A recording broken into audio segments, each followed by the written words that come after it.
नमस्कार साथियों, आज हम पॉलिटी के एनसीईआरटी ऑनलाइनर महत्वपूर्ण क्वेश्चन करने वाले हैं। तो चैनल पर नए हैं तो चैनल को सब्सक्राइब और वीडियो को लाइक ज़रूर कीजिएगा। तो आइए हम शुरुआत करते हैं। संविधान सभा में उद्देश्य प्रस्ताव को स्वीकृति कब दी गई?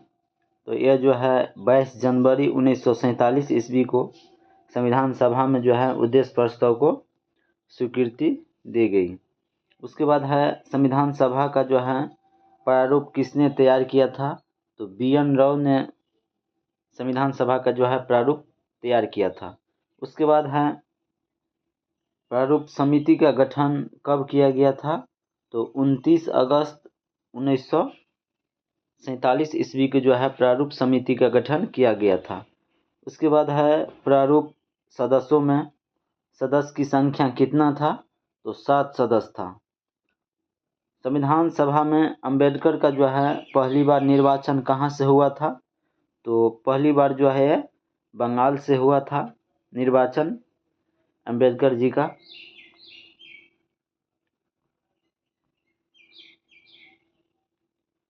उसके बाद नेक्स्ट क्वेश्चन है, जैसे कि संविधान सभा में अंबेडकर का निर्वाचन देश बंटवारा के बाद कहाँ से हुआ था?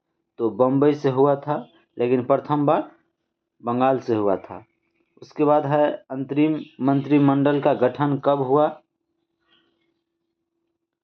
तो 2 सितंबर 1946 ईस्वी को अंतरिम मंत्रिमंडल का गठन किया गया।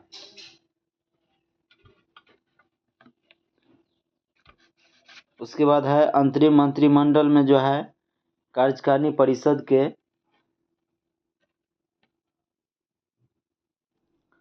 उपाध्यक्ष थे कौन थे? तो ये जवाहरलाल नेहरू थे।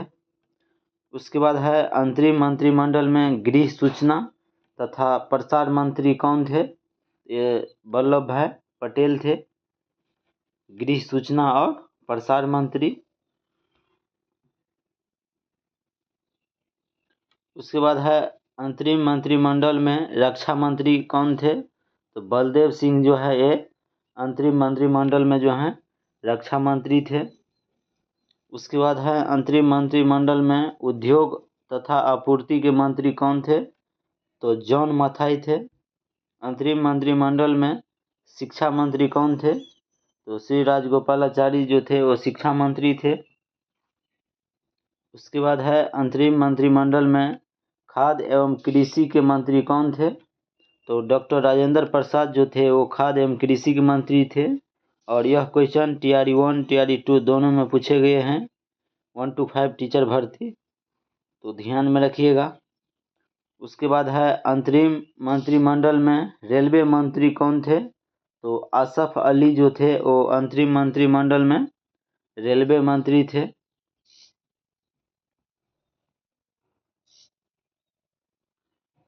उसके बाद अंतरिम मंत्रिमंडल में श्रम मंत्री कौन थे? तो जगजीवन राम थे वो श्रम मंत्री थे। उसके बाद अंतरिम मंत्रिमंडल में कार्य खान एवं बंदरगाह मंत्री कौन थे? तो CH भाभा थे वो खान एवं बंदरगाह मंत्री थे। उसके बाद मुस्लिम लीग के सदस्य अंतरिम मंत्रिमंडल में कब शामिल हुआ? तो 26 अक्टूबर 1946 ईस्वी को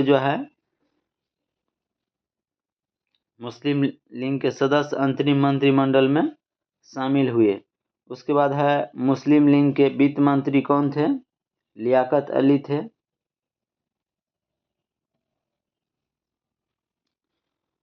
उसके बाद मुस्लिम लीग के वित्त मंत्री कौन बन गए? तो आई चुंदीरागर वो बन गए। उसके बाद मुस्लिम लीग में विधि मंत्री कौन थे? तो जोगेंद्र नाथ मंडल थे मुस्लिम लीग में विधि मंत्री थे। उसके बाद मुस्लिम लीग में संचार मंत्री कौन थे? तो अब्दुल रब नस्तर थे वो मुस्लिम लीग में संचार मंत्री थे। उसके बाद मुस्लिम लीग में स्वास्थ्य मंत्री कौन थे? तो गजानतर अली खान थे वो मुस्लिम लीग में स्वास्थ्य मंत्री थे।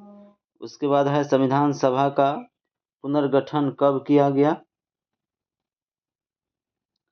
तो 31 अक्टूबर 1948 ईस्वी को जो है संविधान सभा का पुनर्गठन किया गया।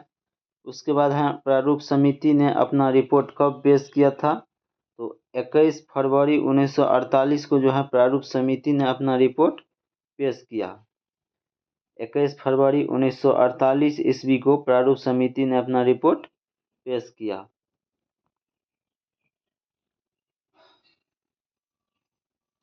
उसके बाद है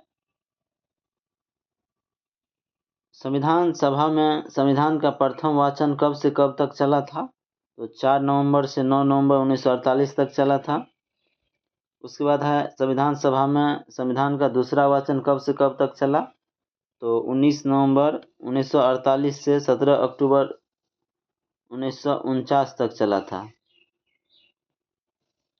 उसके बाद है संविधान सभा का तीसरा वाचन कब से कब तक चला था, तो ये 14 नवंबर से 26 नवंबर 1949 तक चला था।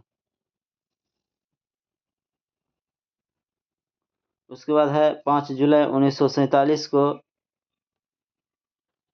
रियासती विभाग बनाया गया और इसके अध्यक्ष कौन थे और सचिव कौन थे, तो सरदार वल्लभ भाई पटेल को जो थे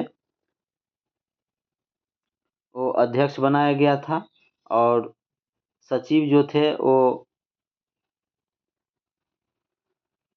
बीपी मेनन थे। बीपी मेनन जो थे वो सचिव थे और अध्यक्ष सरदार वल्लभ भाई पटेल को बनाया गया था।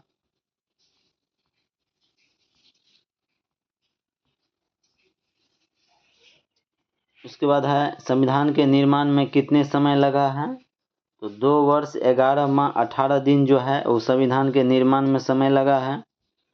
उसके बाद है संविधान के प्रारूप पर कुल कितने दिन का बहस हुआ है, तो 114 दिन का जो है संविधान के प्रारूप पे कुल बहस हुए हैं। उसके बाद है संविधान के निर्माण में कितने रुपये का व्यय हुआ है, तो 64 लाख रुपये जो है संविधान के निर्माण में खर्च हुए हैं। उसके बाद है संविधान को संविधान सभा के द्वारा पारित कब किया गया, 26 नवंबर 1949 ईस्वी को जो है संविधान को संविधान सभा के द्वारा पारित किया गया।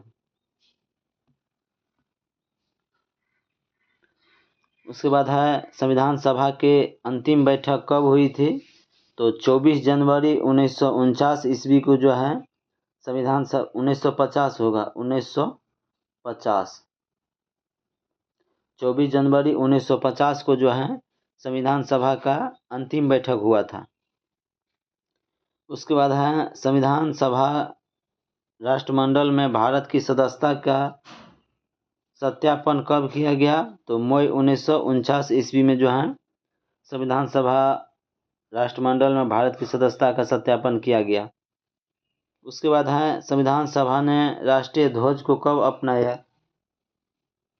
तो ये 22 जनवरी 1947 ईस्वी को जो है संविधान सभा ने राष्ट्रीय ध्वज को अपनाया गया।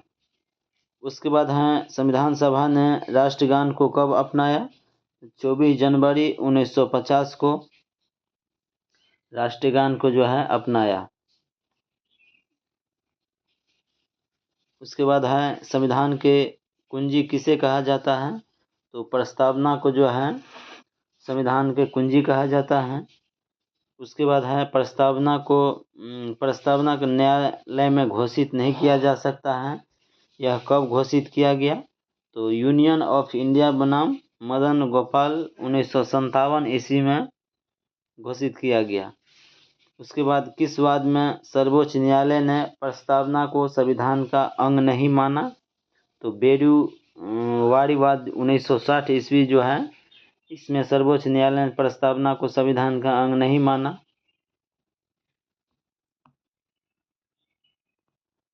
उसके बाद सर्वोच्च न्यायालय ने कब माना कि प्रस्तावना संविधान का अंग है, तो केशवानंद भारती बनाम केरल राज्यवाद 1973 ईस्वी को माना कि सर्वोच्च न्यायालय प्रस्तावना संविधान का अंग है। उसके बाद है प्रस्तावना में 42वां संविधान संशोधन 1976 के तहत कौन कौन से शब्द जोड़े गए, तो समाजवादी, पंथ निरपेक्ष और राष्ट्र की अखंडता, ये 3 शब्द जो हैं प्रस्तावना में 42वां संविधान संशोधन 1976 के तहत जो है जोड़ा गया। उसके बाद है भारत की प्रस्तावना में जो 3 प्रकार की न्याय देखने को मिलता है वह कौन कौन से हैं? तो सामाजिक, आर्थिक और राजनीतिक, ये 3 न्याय जो हैं प्रस्तावना में देखने को मिलते हैं।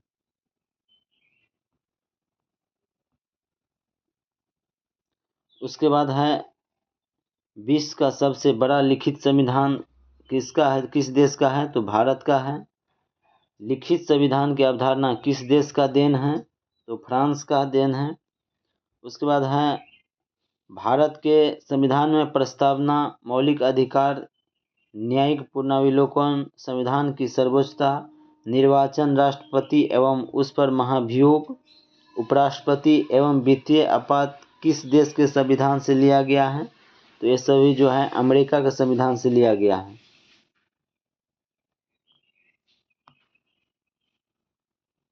उसके बाद है भारत के संविधान में